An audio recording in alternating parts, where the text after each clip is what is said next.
বাচ্চাটার মাথায় হাত বুলিয়ে দিলেন। হাত বুলিয়ে বাচ্চাটাকে, ইহুদি বাচ্চাটাকে বললেন, আসলিম, হে শিশু তুমি ইসলাম ধর্ম গ্রহণ করো। এখন ছোট্ট মানুষ, তার বাবা আবার পাশে দাঁড়িয়েছে, আব্বা কি বলে না বলে, সে নাযারা ইলা ওয়াজহি আবি, বাবার দিকে তাকালেন।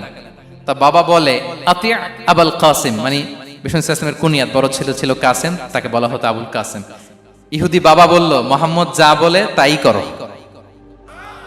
সাথে সাথে সে পড়ল আশহাদু আল্লাহ ইলাহা ইল্লাল্লাহ ওয়া আশহাদু আন্না মুহাম্মাদুর রাসূলুল্লাহ। বিশ্বনবী বেরোয়ার সময় বললেন, আলহামদুলিল্লাহিল্লাযী আনকাযাহু মিনান নার, প্রশংসা সে আল্লাহর যে একটু আগে জাহান্নামী হওয়ার কথা ছিল, মুহূর্তে কালেমার মধ্য দিয়ে তাকে জান্নাতি বানিয়ে দিলেন।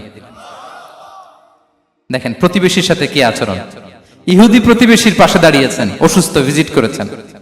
আমরা যেন আমাদের প্রতিবেশীর খোঁজ রাখি। অভুক্ত প্রতিবেশী রেখে আপনি পেট পুরে খেয়ে তাহাজ্জুদ পড়লে ওই তাহাজ্জুদ আল্লাহর দরবারে যাবে না।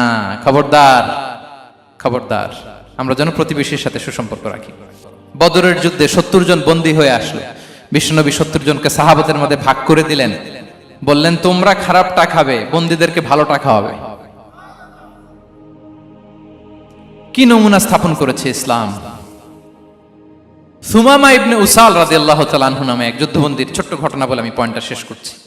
ইয়ামামার বড় লিডার ছিলেন, যুদ্ধবন্দী হয়ে মদিনায় আসলেন, নাম সুমামা ইবনে উসাল রাদিয়াল্লাহু তাআলা আনহু। তখন মুশরিক ছিলেন, যুদ্ধবন্দী হিসেবে আনা হলো। তাকে মসজিদে নববীর পিলারের সাথে রশি দিয়ে বাঁধা হলো। বিষ্ণু বললেন, সুমামা কি অবস্থা তোমার, কেমন লাগে, তোমার সাথে কেমন আচরণ করা হবে বলো। বললেন, মুহাম্মদ তুমি চাইলে মারতেও পারো, বাঁচিয়েও রাখতে পারো। বিষ্ণু বললেন, সুমামা এ দুনিয়াটাই শেষ নয়, আখিরাতে বিশাল এক জগৎ পড়ে আছে, তুমি যদি শাহাদা বাক্য পড়ো আমাদের ভাই হয়ে যাবা।